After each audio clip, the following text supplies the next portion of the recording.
네, 2부입니다. 스컬리. 네, 멀더. 네, 멀더예요. 진실은 언제나 언덕 너머에 있으니까요.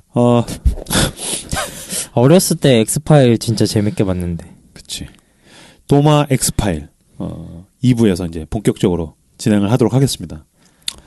나 분명히 미리 얘기하지만 사실 여부는 장담 못돼. 누가 뭐래? 그냥 흥미로 그죠? 재밌게 들으십시오. 오늘 이 방송으로 인해 2020년 탑5에 들어가지 못하는 것은 명백해졌습니다. 오늘 이 방송, 이 첫 방송으로 인해. 네. 야, 뭐 신천지도 들어가 있는데 거기. 이제 도마가 인도로 간 부분에 대한 이야기를 2부에서는 집중적으로 들려드리고 또 인도 너머로 어디까지 갔는가. 혹시 대한민국? 오뚜기 카레를 만든 대단한 곳까지 가죠. 그분이. 오뚜기 카레가 뭐예요? 나도 오뚜기 카레 뭐야? 인도 카레. 네. 죄송합니다. 누나, 야, 이 성환형이 좀 눈이 그렇게 뜨지 말아요. 어쨌든 예수님께서 제자들에게 땅끝까지 가라고 했는데 도마가 자기의 땅끝까지 그 땅끝은 과연 어디였는가에 대한 이야기를 2부에서 들려드리고 앞부분에서는 이제 인도에 대한 이야기를 도마 행전에 나온 것들을 가지고 들려드리고 뒷부분에는 진짜 도마 매니아 분들이 얘기하시는 부분으로 도마가 어디까지 왔는지에 대해서 이야기를 해드리도록 하겠습니다. 예수님이 부활하신 다음에 땅끝에 가라 그랬어요. 도마 행전 1장에 보면 사도들이 모여서 땅끝까지 가기 위해서 제비를 뽑았다고 합니다. 제비를 뽑았는데 도마 차례가 돼서 딱 뽑았더니 웬걸 띠용 인도가 나왔어요. 넌 인도에 가라. 그래서 이제 도마가 나는 몸이 안 좋아서 못 갑니다 라고 얘기해요. 나 못 간다. 인도 너무 멀다. 못 간다. 그랬어요. 그때가 뭐 1세기인 거죠? 그치. 그쵸. 예수님 승천 직후니까. 그래서 도마, 야, 너 인도 가. 그랬더니 난 못 가. 안 가. 그래서 이제 개겨요 초반에. 근데 이때 때마침 인도에는 그 군다포루스라는 왕이 있었어요. 영어로는 이제 힌두 페레스인데 군다포루스라는 왕이 왕궁을 짓고 싶은 거야. 아름다운 왕궁을 짓고 싶은데 인도 안에는 자기 나라엔 그런 목수가 없어. 그래서 이 군다포루스 왕이 무역업을 하는 아빠네스, 영어로는 이제 핫반이라고도 나오는데 햇반 같네요. 어쨌든 아빠네스에게 명해서 야 너가 무역을 하니까 외국에 가서 좋은 목수를 구해오라고 이 군다포루스 왕이 시킵니다. 왕명을 받은 아빠네스가 이제 전 세계를 돌아다니다가 당시에 좋은 기술자가 많았다고 이야기하는 예루살렘까지 오게 되는 거죠. 예루살렘에 와서 아빠네스가 어디서 좋은 목수를 구하지? 막 돌아다니고 있는데 때마침 예수님이 주님께서 도마를 데리고서 따라와라. 데리고 가시는 거예요. 장터로 와요. 도마야 따라와라. 그래서 도마가 이제 따라서 장터에 막 가요. 장터에서 사람들이 막 왁자지껄 다니고 있는데 도마를 잠깐 더 여기서 기다려. 그리고서 주님께서 막 걸어가서 저쪽에 있는 아빠네스, 그 인도에서 목수를 구하러 온 아빠네스에게 갑니다. 예수님이 말 겁니다. 당신은 목수를 구하십니까? 아빠네스, 네 그렇습니다. 주님은 저 멀리 있는 도마를 가리키면서 내게 목수인 노예가 있는데 그 노예를 당신에게 팔고 싶습니다. 노예예요? 지금 이게 예수님 부활하신 다음에. 그래서 이제 도마를 보여주는 거야. 저기 목수인 노예가 있는데 얘가 일을 잘한다. 너한테 팔게. 그때 아빠네스가 막 기뻐해요. 그래서 이제 매매 증서까지 써줬대요. 그래서 은 3개. 지금으로 치면 뭐 1.3kg이라고 하는데 은 3개를 받고서 예수님이 도마를 팔았어. 그지? 그래서 이제 팔고서 거기 매매 증서에다가 나는 내 노예 도마를 아빠네스에게 팝니다. 이렇게 썼어요. 그리고서 이제 아빠네스가 도마에게 묻습니다. 이분이 그대의 주인인가? 네, 이분이 나의 주인이십니다. 나는 너를 이분에게서 샀다라고 이야기합니다. 그리고서 이제 도마를 데리고서 인도로 갑니다. 그래서 드디어 이제 도마가 인도에 아빠네스를 따라서 가는 그 여정이 시작된 거예요.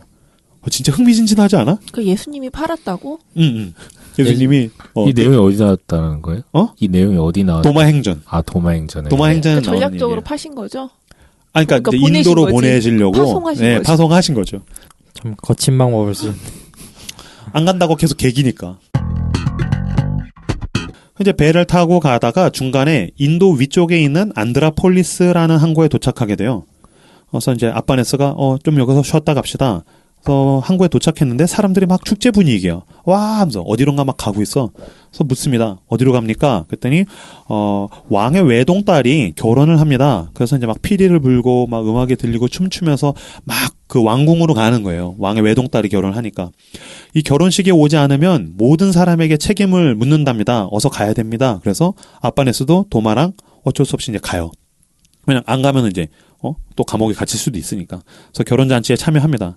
모든 사람들이 신나 있는데 도마는 고독하게 계속 땅만 쳐다보고 있어요. 마치 이런 유흥은 어떤 순결하고 정결한 그리스도의 제자와 어울리지 않다는 듯이 도마는 계속 고독하게 앉아 있어요.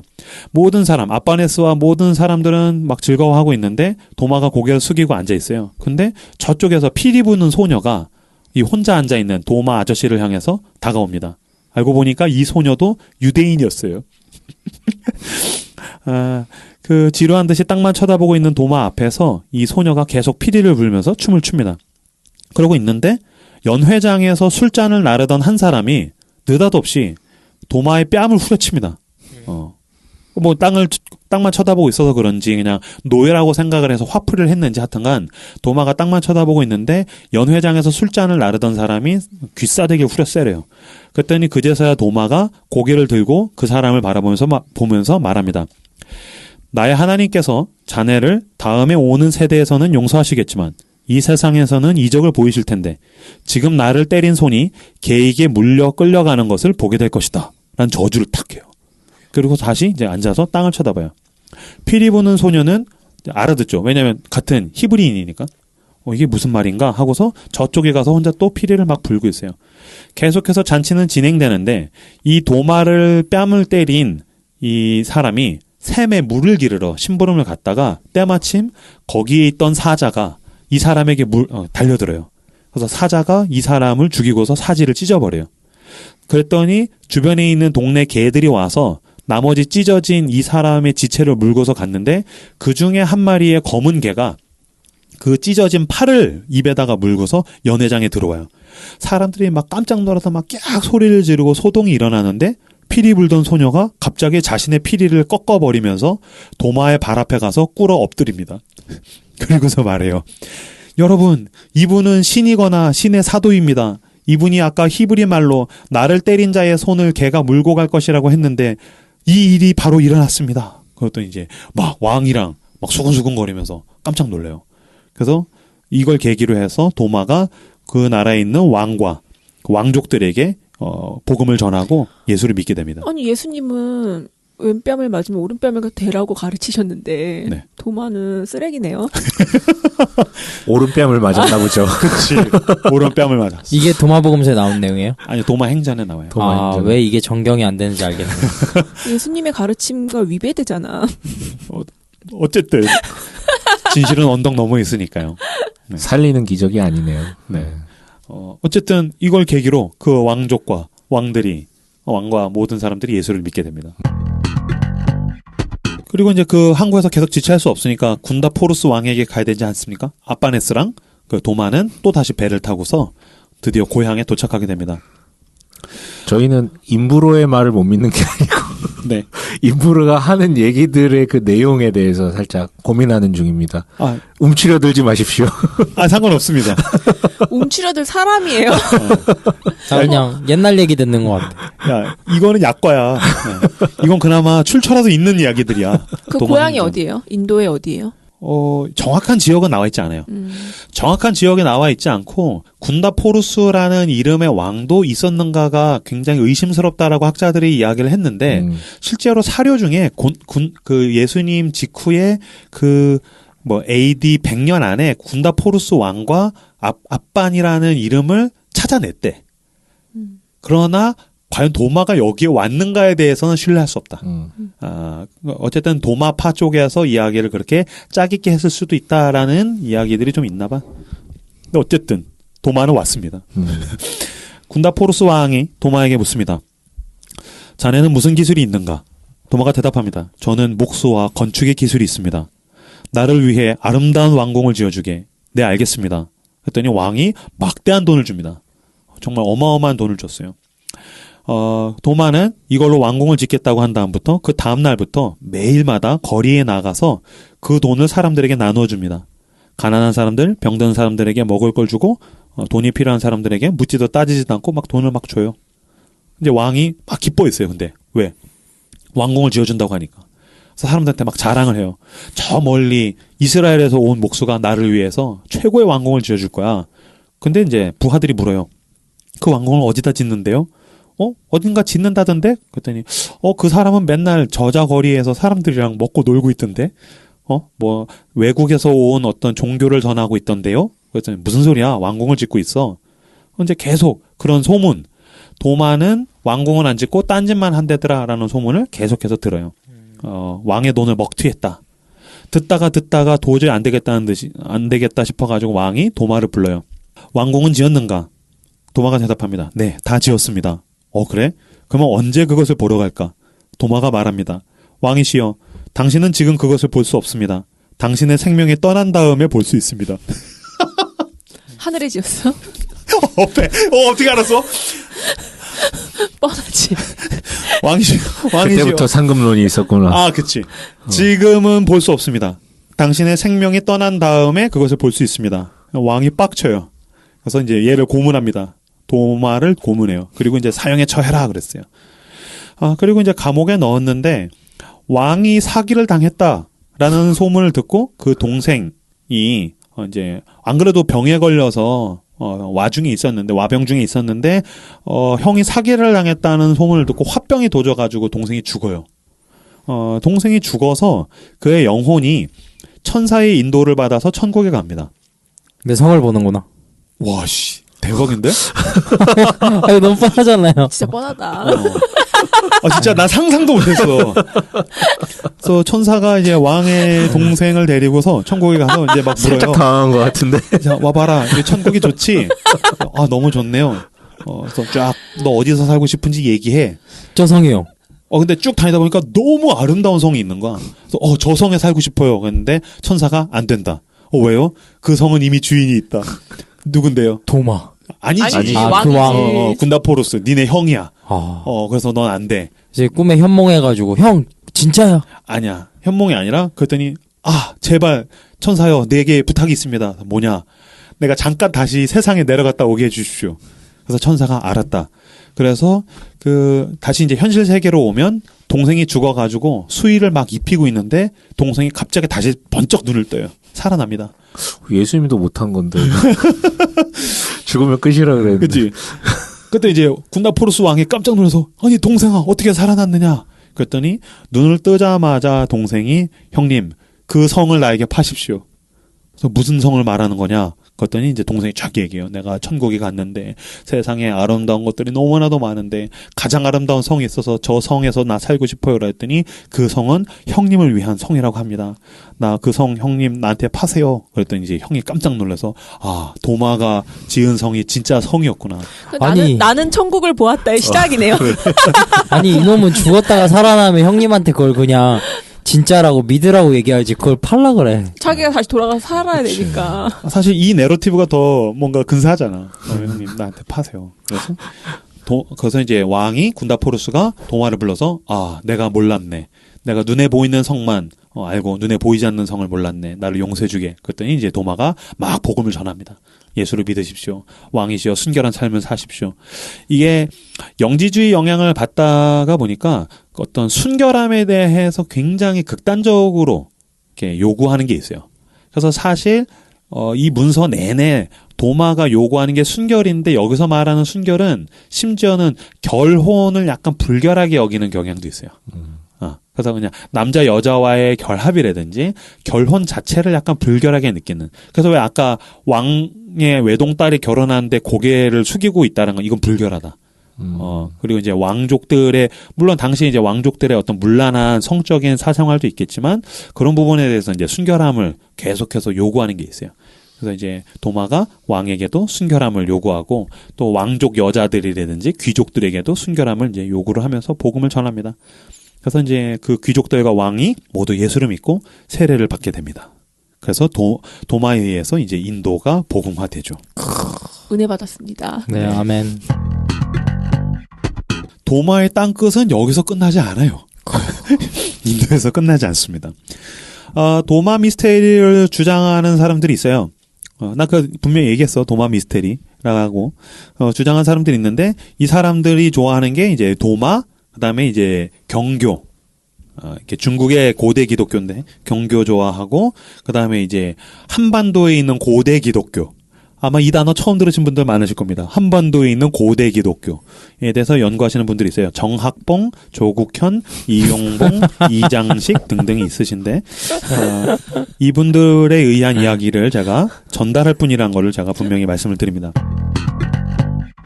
1994년도에 라삐 하일이라는 사람이 주장을 했대요. 인도 동북지방의 히말라야 산속에 작은 부족들이 사는 미조람이라는 동네가 있대요. 근데 유대인들이 여기까지 갔다라는 거예요. 그래서 히말라야까지 갔다. 근거가 뭐냐? 그랬더니 BC 722년도에 아수르 왕이 이스라엘을 침공해서 사마리아에 살던 이스라엘 열지파 사람들을 끌고서 갔는데 이 이야기가 열왕기 상하에 나와요. 특히 열왕기하 17장에 하라와 고산 강가에 있는 할라와 하볼과 메대 사람의 여러 고을이라고 열왕기하 17장 6절에 이제 나오는데 여기가 바로 터키와 이라크, 이란 서부에 있는 고원지대라는 거예요. 이제 아수르 왕이 여기까지 끌고 갔는데 여기에서 또 흩어지고 퍼진 사람들이 흘러 가다가 보니까 미조람까지 갔더라. 그래서 나 이건 실제로 이게 팩트인가 찾다가 못 찾았는데 실제로 이스라엘에서 이 미조람에 있는 유대계 미조람인들을 초청했대요. 그래서 니네 만약에 이스라엘로 귀화하겠다고 신청하면 우리가 무조건 받아주겠다. 그리고 DNA 검사했는데 그들에게서 미조람 사람들, 히말라야에 있는 미조람 사람들에게서 이 유대인의 DNA가 있다라는 게 식별이 됐다라는 이야기를 책에서는 썼는데 신문에서 못 찾았어. 그래서 라삐 하일이 1994년에 주장했다고 이 도마 매니아들은 주장합니다. 그 미조람이 히말라야에 있다고 그랬죠. 근데 우리나라에 있는 도마 매니아들은 여기서 한 발 더 나아갑니다. 여기서 조금 더 올라가면 어디까지 가느냐? 여기서 조금 더 올라가시면 그 유명한 알타이 사막과 우랄 지역이 나와요. 우랄 지역. 자, 이제 뭔가 예상되지 않습니까? 우랄 알타이 지역에는 누가 있죠? 기마 민족이 있죠. 징기스칸? 아니지. 한국어가 어족으로 봤을 때 우랄 알타이어잖아. 왜냐면 우랄 알타이에 있던 그 기마 유목 민족들이 내려오다 몽골 더 내려와서 한반도 여기서 바다 건너가서 일본까지 갔다라는 건 사실 학계에선 약간 정설에 가깝거든. 근데 내가 지금 얘기했지. 유대인들이 미조람에 있던 유대인들이 올라가서 우랄 알타이로 가서 거기에 있는 유목민들이랑 결합했다라는 거야. 네. 그래서 그들이 내려와가지고 한반도까지 왔다라는 게 그래서 한반도에는 그 후예들이 살고 있다. 걔네 겁나 야만인들 아니에요? 우랄 알타이에는 야만인들이 살고 있었지. 근데 거기에 누가 갔다고? 유대인들이 올라갔다니까? 그래서 걔네를 그치. 어떤 선진 문물과 신앙과 또 언어를 가르쳤겠지. 그래서 거기서 우랄 알타이족들과 함께 유대어가 섞여서 사용된 말이 한국어가 됐고 그거를 나중에 세종대왕이 다시 재발견한 것이다. 그 훈민정음이 거기서 그래서 도마 매니아 중에서 가장 극단적인 사람들은 한글을 만든 것은 하나님이다. 라는 이야기까지 하는데 뭐 이야기는 자세히는 안 할게요. 그 한글을 만든 게 하나님이고 그래서 히브리어랑 한글이랑 막 연결된다는 그런 썰 푼 사람들이 엄청 많아요. 그 사람들이 이 사람들이에요. 그래서 우랄 알타이에 가서 유대인들이 언어를 가르쳐줬고 그들이 혼합된 언어가 나중에는 한국어가 됐다는 이야기니까. 근데 이거 완전 나가리 되는 얘기가 아닐 수도 있는 게 실제 그 알타이 우랄 지역이 정확하게 어딘지는 잘 모르겠는데 뭐 어원이나 그런 것을 유추하는 거 말고 우선 그쪽 지방의 흉노족이라는 유목민족에 대한 역사 기록이 딱 그 시기부터 그치. 시작되거든요. 스키타이랑은 조금 다른데 아무튼 이제 그쪽을 근방을 해서 동쪽에 있었던 게 흉노로 이제 보는 견해가 있는데 딱 그 시기예요, 사실은. 아수르 제국 그게 형성됐던 그 시기에 이제 최초로 그 지방에서 흉노족에 관련된 역사적 기록들이 등장했다라고 얘기를 하거든요. 이렇게 좀 꿰어 맞출 수 있겠네요. 그러니까 네네네. 그 어떤 사실과 사실, 역사적 기록과 기록, 정보와 정보 사이엔 어떤 빈칸들이 있는데 빈칸들이 있죠. 여기다가 이제 상상력을 가지고 퍼즐을 맞추면 위아더 월드가 되거든. 그렇죠. 그래서 결국에는 이 유대인들이 우랄 알타이에서 유목민들과 섞였고 이들의 지혜, 신적 지혜가 내려와서 어쨌든 한반도까지 왔다. 그래서 한반도에는 어쨌든 유대인의 피가 있는 그들의 후예들이 살고 있었고, 그렇다면 도마는 당연히 복음을 전하러 전 세계에 흩어져 있는 유대계 디아스포라를 향해서 가는데 어디까지 갔겠느냐? 인도에서 한반도까지 왔다. 라고 이 도마 매니아들은 주장을 하는 거예요. 아멘. 네, 아멘. 이거 방송 막 중간중간에 졸다 들으신 분들은 깜짝깜짝 놀라. 자, 그러면 이제 근거를 또 이 도마 매니아들이 이야기하는 우리나라에 있는 한반도에 있는 역사적 근거들을 제가 말씀을 드리죠. 우리나라 고대 국가 중에 이서국이 있습니다. 이서국. 사로국. 그러니까 삼국시대 이전이야. 그러니까, 고구려 백제 신라 그 전에, 가야보다도 전에 이서국, 사로국 막 이런 데들이 있거든. 여기가 이제 경상도에 있는 데인데, 이서국은 실제로 어떤, 이서라는 이름이 어떤 신적인 능력, 제사장적인 능력을 가졌다라는 의미래. 그래서, 이서국에 대해서 이 사람들은 뭐라고 하느냐. 이서는 이스라엘에서.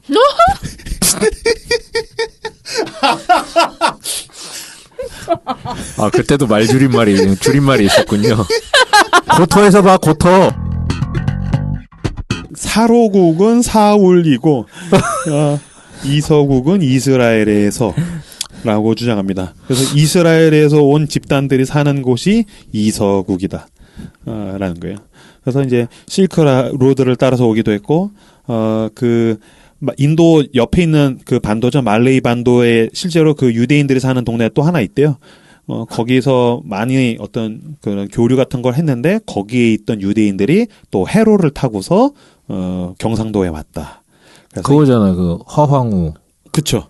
이야기 나옵니다.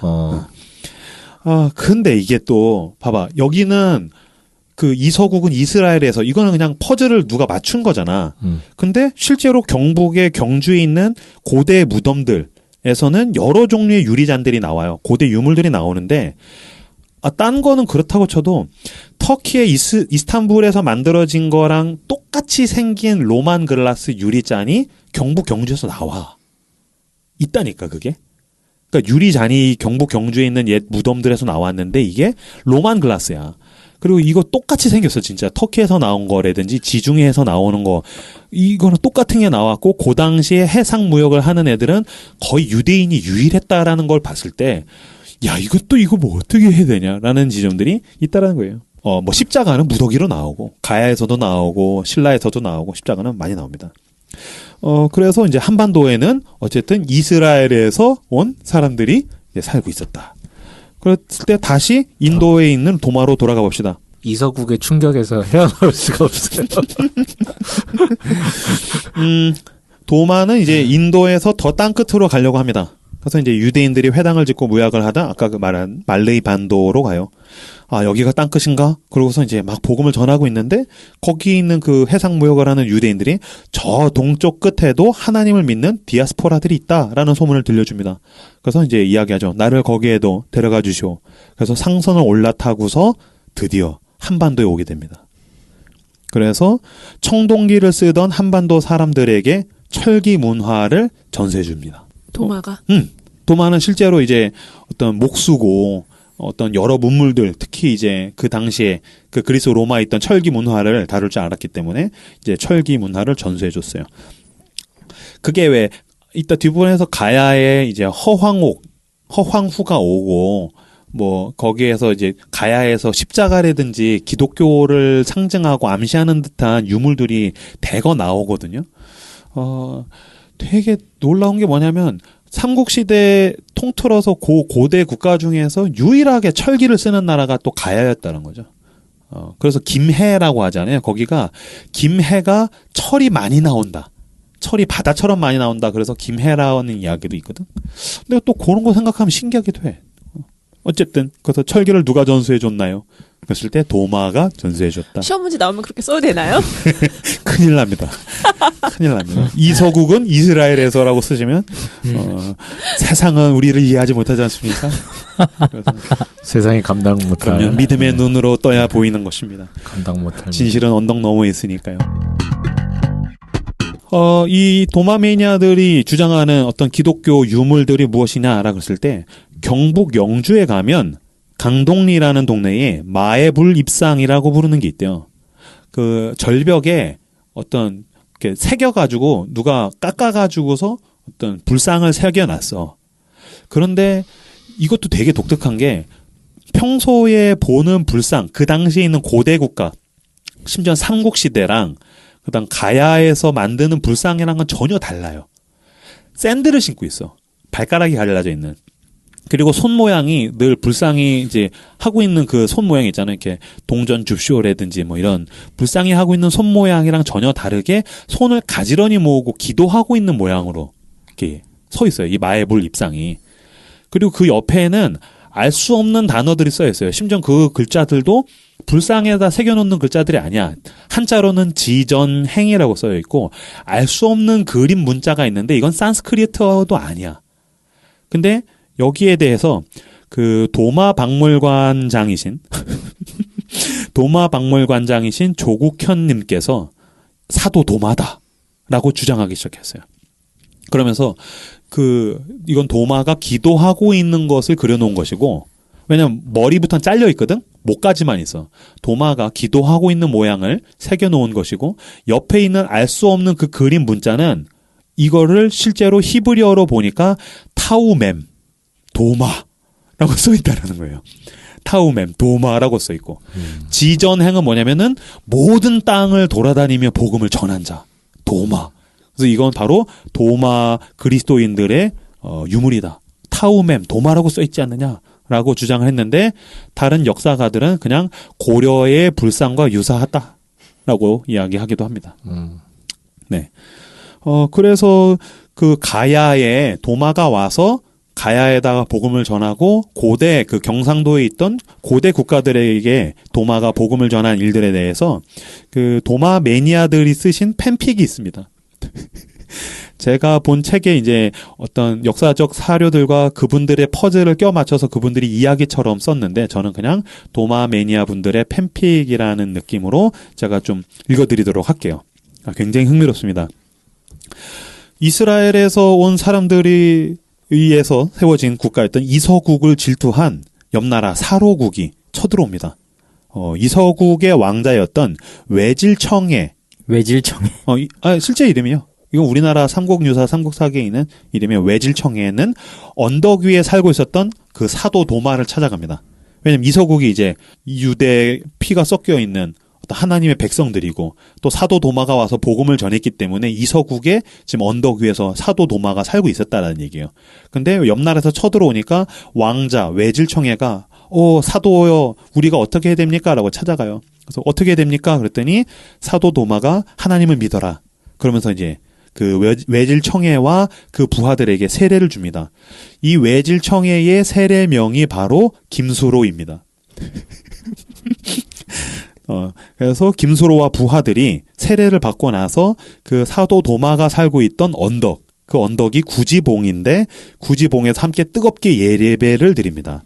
이 찬양 이름이 구지가예요? 네, 구지가예요. 이런 그지가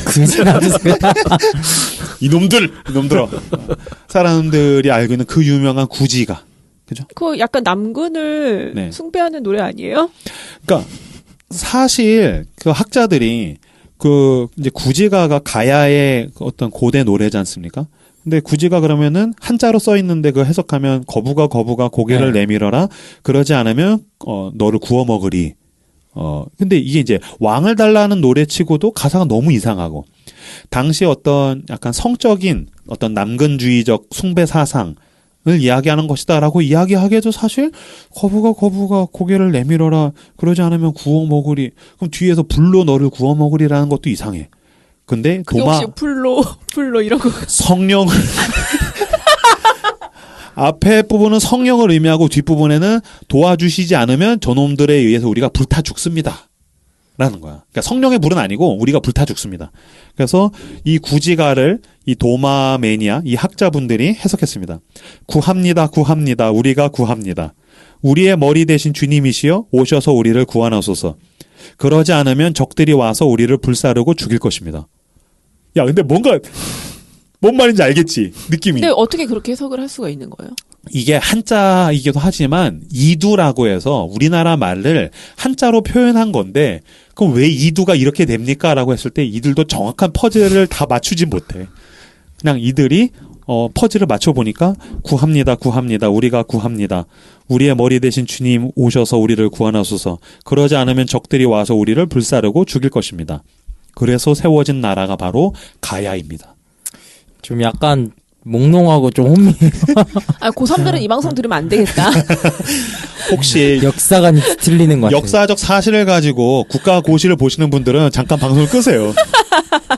구지가가 뭔가요? 혼동이 올 수 있어. 그래서 이제 가야가 세워졌고 가야는 기독교 국가였다. 그래서 이제 가야가 기독교 국가가 되고 도마가 잠시 나는 다시 인도에 가서 교회들이 어떤지 살펴봐야겠어. 도마 너무 오래 사는 거 아니에요? 아니야, 그만큼 열정적으로 사신 분이셨어. 그래요? 그래서 인도로 돌아가면서 김소로 왕에게 아까 얘기했죠. 도마는 뭐를 강조한다? 순결을 강조한다. 김소로 왕이시여 순결하게 본인을 지키십시오. 당신의 배필을 내가 저 독실한 기독교의 나라 복음의 나라인 인도에서 보낼 테니까 기다리십시오. 그리고 인도에 갑니다. 그 인도에 이제 아유타국에 가게 됩니다. 도마가 인도 아유타국에 갔는데 이 아유타국은 아유르베다 의학과 녹차 생산으로 유명한 곳이에요. 그래서 이제 거기에 가가지고서 그 한 여자 공주를 찾아가지고서 아이유. 뭔 개똥 같은 소리야. 아유타국이라고 그랬어. 허황옥이죠. 허황옥. 근데 실제로 이제 허황옥이 배를 타고서 가야에 와서 김수로 왕과 결혼했다는 건 역사적 사료에 있는 이야기잖아요. 그럼 외국인이랑 결혼한 거예요? 인도 사람이랑 결혼했어요. 특이하다.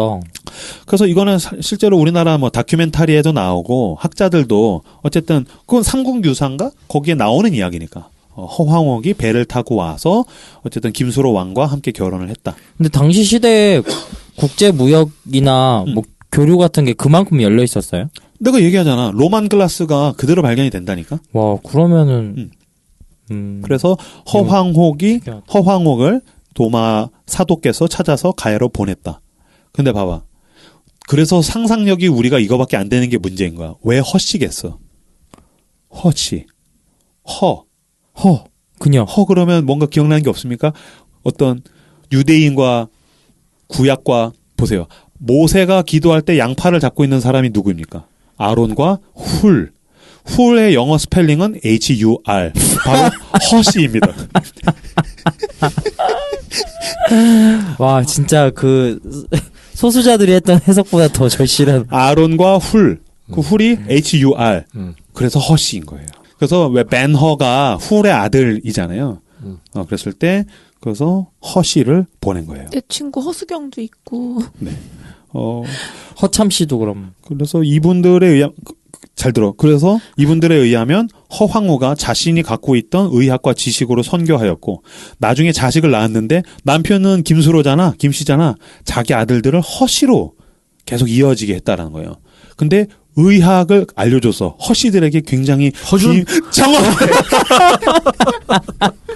허준. 그래서 거기서 허준이 나왔어. 그래서 동의보감을 쓰게 되었다라는 겁니다. 저는 오늘 잠깐 나가 있겠습니다. 내가 여태까지 알고 있었던 역사들이 지금 다 재해석되네요. 봐봐. 아니 잠깐 그 여자가 인도 여잔데. 네. 인도는 이미 도마의 나라니까. 그치. 기독교 그래서 국가고. 허씨라고. 그치. 그 영향을 받아서. 그치. 그래서 그 아론과 할 때 그 그 이제 거기에 이제 제사장 쪽이잖아. 그러니까 훌을 딱 해가지고서 허씨. 이 방송을 들으시는 허씨 여러분 축하드립니다. 당신은 훌의 자손입니다.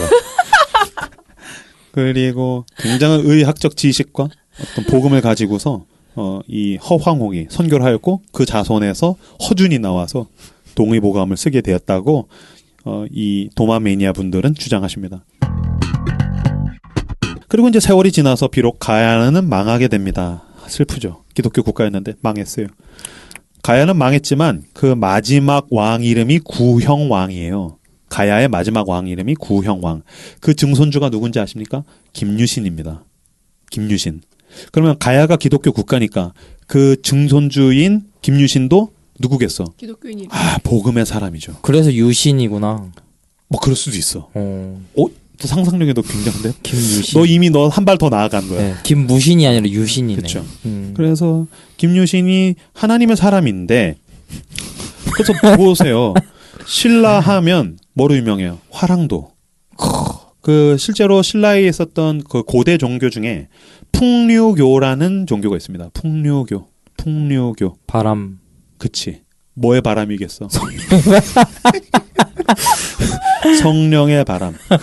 심지어 풍류라는 말이 어디서 나왔겠어? 헬라어 푸뉴마에서 왔다. 이거 재밌다. 푸니마 재밌다. 풍류라는 말은 성령을 의미하는 푸뉴마에서 나왔다고 이분들이 주장해요. 내가 한 5년 내에 들어본 개소리 중에도 제일 참신한 거. 야, 이 새끼야, 개소리라, 이 새끼야. 이 새끼가, 너, 이 새끼야, 인마. 한국에 있는 고대 기독교 지금 무시하냐? 한반도의 고대 기독교? 그래서 풍류교는 성령교라고 할 수 있으며, 그 영향으로 세워진 게 화랑도. 그러니까 도마의 전도를 받은 이서국의 청년들이 신라에 들어가서 활동을 해서 세워진 거란 거죠. 그 중에 가장 선봉에 있던 사람이 김유신과 김춘추. 그러고 나면 한 발 더 퍼즐을 맞춰보죠. 고구려 백제 신라일 때 신라가 삼국 통일을 하죠. 어디랑 같이? 당나라랑 같이 하게 되죠. 왜? 우리는 사실 이해가 안 되지 않습니까?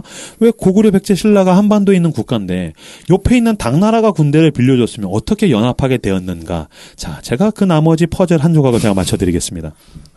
당나라에 들어온 경교가? 정확해요. 당나라의 경교가 들어옵니다. 당나라의 중국의 고대 기독교였던 경교가 들어와요. 아마 이 방송 들으신 분 중에 당나라의 경교라는 단어를 처음 들으신 분들 때문에 제가 경교가 무엇인지 설명을 드리면 당나라에 들어온 중국의 고대 기독교인데 중국에서 이제 수나라 만렵에 혼란에 빠져 있을 때에 영주였던 이연이라는 사람이 봉기를 일으켜가지고서 당나라가 시작돼요. 근데 이 사람이 탁월하기도 하지만 그 둘째 아들이었던 당나라 당태종이 되는 이세민이 굉장히 탁월하죠. 그래서 이연이 나라를 세웠음에도 불구하고 이세민이 이제 막 전쟁을 하면서 굉장히 인기가 높아져요. 그랬더니 이세민의 나머지 형제들이 이제 질투를 하죠. 그래서 이세민이 나머지 형제들을 제거하고 심지어는 그 아버지도 밀어내고서 당태종이 됩니다. 나라의 혼란을 수습하고서 계속 전쟁을 하면서 정복 전쟁을 하면서 수나라의 영토를 거의 2배까지 넓혀요. 무역을 굉장히 활발하게 교류합니다. 그래서 실크로드라든지 아니면 해상무역이라든지 이런 것들을 활발하게 해요. 이때 교류가 여기저기 심지어는 이제 페르시아라든지 이런 데서 교류들을 하게 되면서 기독교의 중심부에서 밀려난 네스토리우스 파가 당나라로 넘어옵니다. 지금 내가 엑스파일 하다가 보니까 이것도 뻘소리인 줄 아시는 분들 계실까봐 말씀드리면 네스토리우스 파가 넘어와서 경교가 된 것까지는 거의 팩트라고 볼 수 있어요. 그래서 그 십자가 비슷한 모양 그거 있잖아요. 뭐? 네스토리오 그 뭐 있는데. 네스토리우스 파? 네. 그래서 그거 유물로 발견되지 않았어요? 실제로 그래서 중국 경교는 기독교였고 당나라에 기독교가 들어왔고 이게 네스토리우스 파고 여기까지는 팩트라고 봐야 돼요. 그래서 실제로 기독교인들이 거기서 활동을 했다. 네스토리우스 파는 이제 어떤 기독교 쪽에서 약간 이단시 받아서 밀려난 어떤 애들이었는데 얘네가 중국에 넘어온 거죠. 그래서 경교의 경이 이제 빛날 경. 그래서 이제 빛의 종교다라고 해서 경교라고 불렀고 페르시아에서 넘어왔다고 해서 파사교라고도 합니다.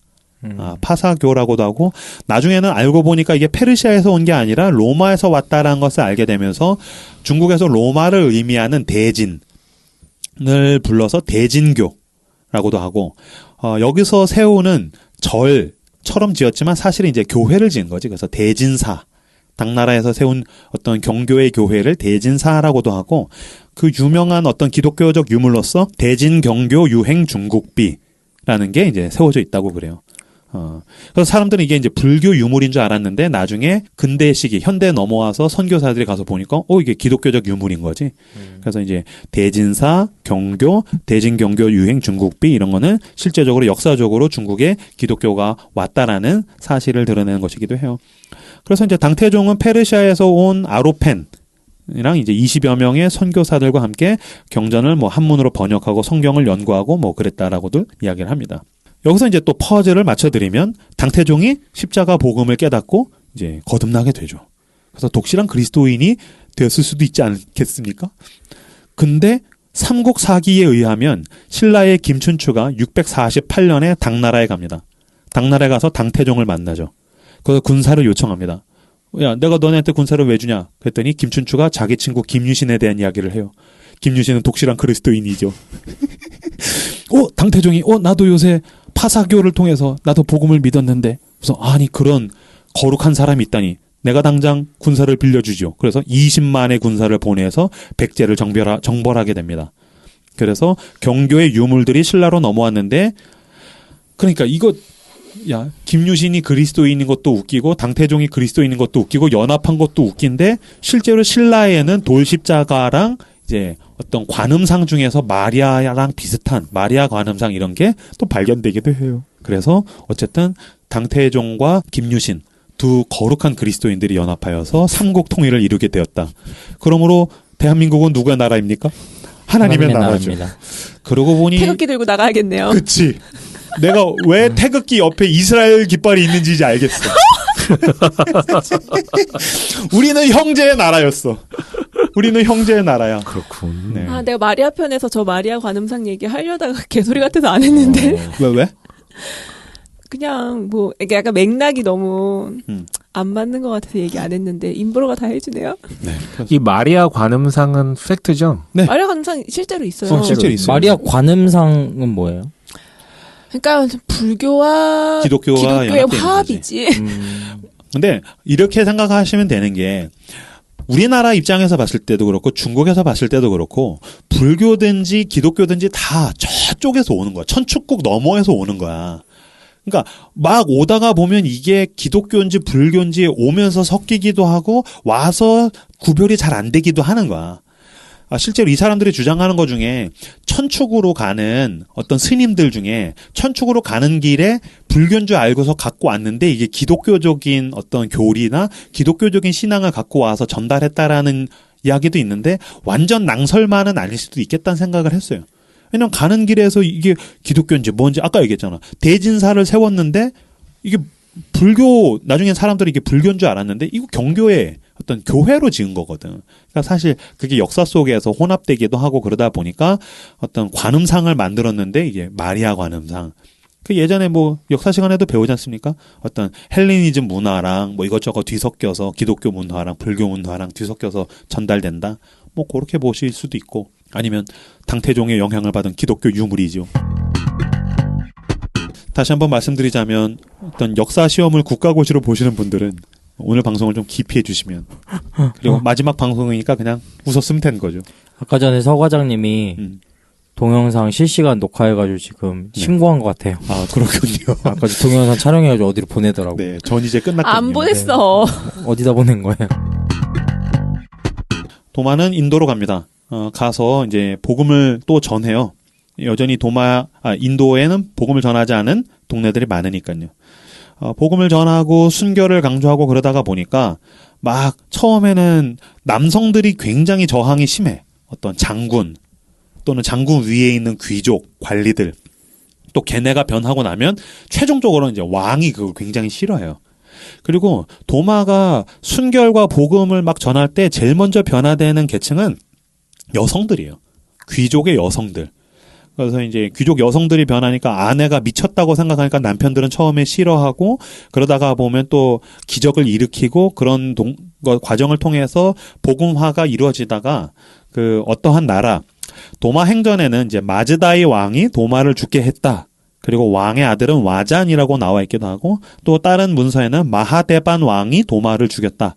그리고 그 아들은 비자얀이라고도 나와 있어요.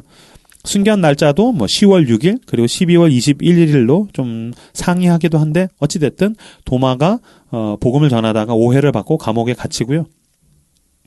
타협하지 않고 믿음을 지키다가 이제 언덕에 끌려가 가지고서 창에 찔려서 순교하게 됩니다.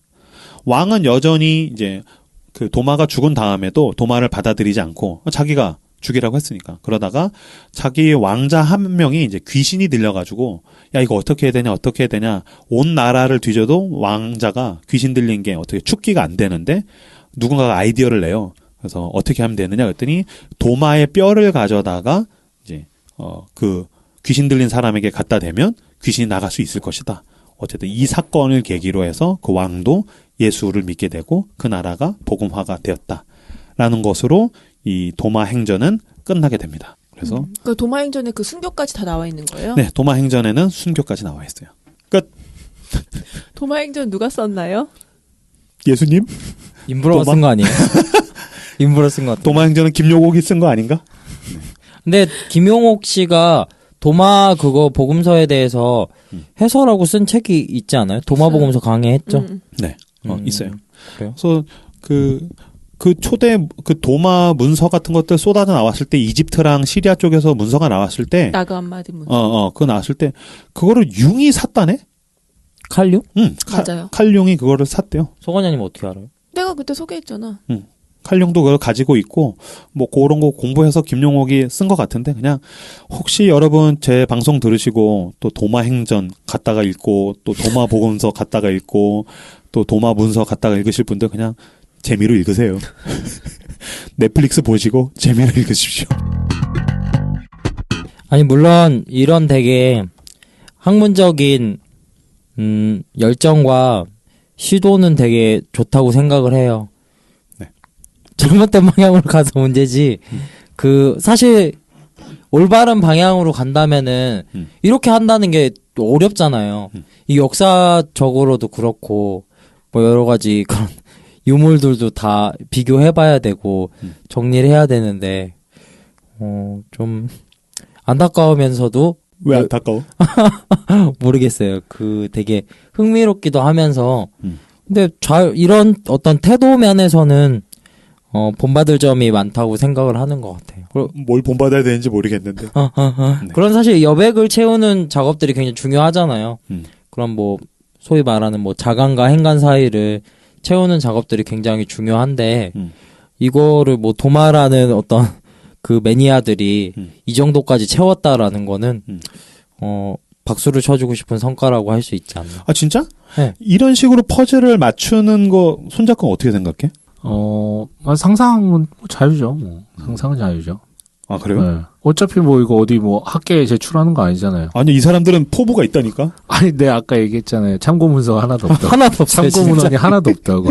깨끗해요. 깨끗하다고. 제가 산 책이 약간 두께가 한 350페이지 정도 되고 25,000원짜리 책인데 양장이야 또. 네, 양장본이거든요. 제일 끝장을 넘기면 이야기가 끝나면 책이 그냥 끝나요. 뭘 참고했다 이런 얘기도 없고 그냥 끝나요. 재미로 보는 책이죠. 어떻게 찾았어요? 싹 다 뒤져서 샀습니다. 도마 야. 검색해서 다 샀겠지. 그치. 아니 그래도 많이 나올 거 아니에요. 많이 나오는데 이쪽으로 다룬 책은 별로 없어요. 정학봉님의 책을 구하고 싶었는데 다 절판됐어요. 그러니까 그 제한된 내에서 건강하게 상상력을 발휘하면은 예전에 지금도 글 쓰시는지 모르겠지만 외국 저자 중에서 진 에드워드라고 있었어요. 세왕 이야기 쓰신 분.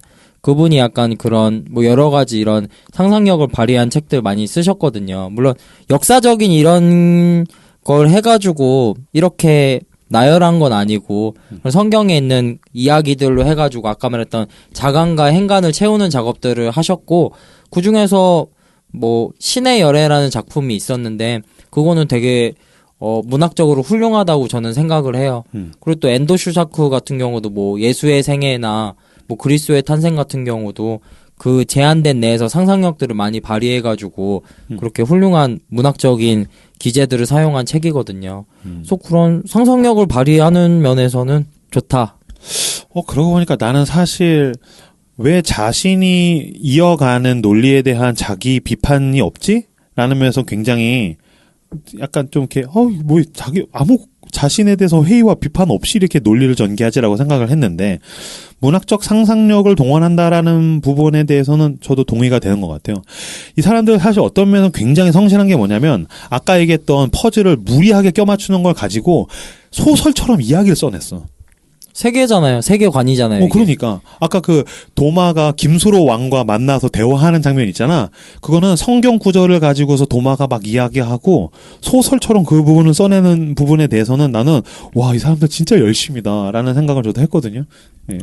그러니까 이런 것 같아요. 그러니까 우리도 성경 보면은 성경이 A부터 Z까지 연대기 순으로 모든 매일 있었던 얘기를 기록하는 게 아니라 가장 중요한 사건, 의미 있는 사건, 그리고 전달할 메시지가 있는 사건 위주로 있다 보니까 그 중간중간 사이 행간에 대해서 상상할 수 있는 자유가 저는 분명히 있다고 생각을 해요. 맞아. 물론 그 상상하기 위해서 전체적인 맥락에 대한 이해가 있어야 되고 통전적인 이해가 있어야 되고 정통적 해석에 대한 이해가 있은 이후에 거기에서 크게 벗어나지 않는다면 그 행간에 대한 채울 수 있는 자유가 분명히 있는데 지금 이 도마 이야기는 굉장히 열악한 몇 개의 문장의 행간이 겁나 넓은 거 있잖아요. 그치. 보이지도 않는 행간을 그 몇 개의 문장을 가지고 복음서를 하나 지어낸 듯한 그쵸. 그런 느낌이 들어요. 이것을 자유라고 해야 되나? 이것을 무리라고 해야 되나? 뭐 이런 어떤 생각도 드는데 그래도 좀 재미있게 들었어요. 네. 재미있게 들었습니다. 아무튼 저는 아까 이서국 네. 빵 터져가지고 풍류와 푸뉴마와 이서국에서 빵 터져가지고 청취자 여러분, 당신의 상상력을 동원하여 믿음에 사용하십시오. 네. 한반도가 어떤 나라입니까? 기독교 국가입니다. 그렇죠. 시간이 돼서 한마디씩 하시고서 마무리를 짓죠. 저는 자극이 됐어요. 나도 소설을 상상해야겠다. 네, 원래 제 꿈이 소설가잖아요. 네. 그래가지고 와 이런 열심으로 진짜 이 정도 열정은 있어야지 소설을 쓸 수 있구나. 그러게 왜 그런 생각하잖아. 마징가 제트랑 건담이 싸우면 누가 이길까? 그럼 누군가는 그런 부분에 대한 소설을 쓰거든. 그렇잖아. 사실 어벤져스도 그래서 나오는 거잖아. 서로 연결시키니까. 그러니까 그렇게 시도하는 거 너무 중요해요. 그러니까 도마와 김수로가 만났어. 대박. 저 예전에 얘기했잖아요. 바울이랑 베드로랑 싸우면은 누가 이길까? 그걸로 논쟁 붙었었다고. 그러니까. 그래서 결론은 바울이 이겼다. 왜냐면은 갈라디아에서 그렇게 바울이 대놓고 면전에서 베드로한테 야 인마 너 그게 뭐냐 인마 아유 못난 놈 이렇게 했는데 베드로가 그 성격에 가만히 있을 수가 없었는데 벌써 오기 전에 이렇게 바울한테 한 방 먹었다. 약간 그런 식의 논증들이. 그렇군요. 네. 문학적 상상력을 동원하여라. 네, 오늘 좋았어요. 네. 네. 서 과장님. 사람의 운명이란 무엇일까 이런 생각할 때가 있잖아요. 네. 그러니까 예를 들면 되게 어릴 때 같이 놀던 친한 친구였는데 운명이 갈리는 거지. 예를 들면 영화 써니 같은 거 보면은 칠공주가 있는데 그 중에 하나는 술집 여자가 되고 뭐 하나는 부잣집 남자한테 시집가가지고 잘 살고 뭐 한 명은 사업가가 되고 그런 그 갈림길이 있잖아요. 똑같은 12명의 이 예수님의 제자들의 운명이 왜 베드로의 운명과 뭐 요한의 운명과 도마의 운명이 이렇게 갈렸을까? 뭐 이런 생각할 때가 있는데 많이 조명되지 못했기 때문에 사람들이 더 이렇게 호기심을 갖고 이런 글들을 쓰고 되게 지푸라기 같은 하나의 어떤 자료를 가지고서 이렇게 소설을 쓰고 상상을 하고 그렇게 하는 거겠죠. 그치. 그 선택받지 못하고 주목받지 못한 운명에 대한 애도 같은 게 있지 않을까? 약간 이런 생각도 좀 들고 뭐 즐거웠습니다. 즐거웠으면 된 겁니다. 저의 감상을 한 문장으로 남기겠습니다. 네. 더 이상 내려갈 곳이 없었다.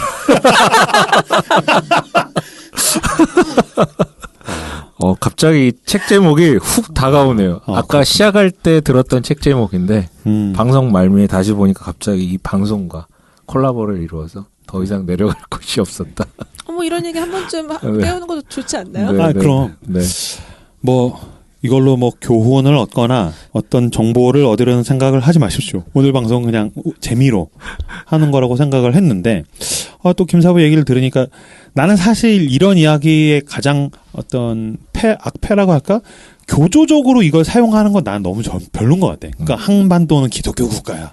우리는 가야 기독교 국가의 후손이야 이렇게 교조적으로 가면 코미디가 되는데 아까 얘기한 대로 그냥 문학적 상상력을 동원해서 상상을 해서 그게 자기 개인적 신앙의 도구가 되면 뭐 그 정도는 재미로 귀엽게 봐줄 수 있지 않을까라는 생각이 들었습니다. 왜냐면 그런 성성 있잖아요. 예수님도 어린 아이 시절이 있었을 텐데 애들이 뭐 똥오줌 가리는 것도 아니고 잠을 안 잤을 거 아니에요. 또 마리아도 예수님을 트름을 시켰을 거고 그러면 막 말 안 들어가지고 분명히 팼을 거 아니에요. 그러면 하나님의 아들을 팬 거잖아요. 그렇잖아요. 뺐을진 모르겠다. 그러니까. 뭐 패건 어쨌든 뭐 그런 유년 시절부터 생각해가지고 인간 예수로서의 그런 것들 뭐 상상의 나래를 펴고 그러는 거는 뭐 즐거운 일이지 않나. 네.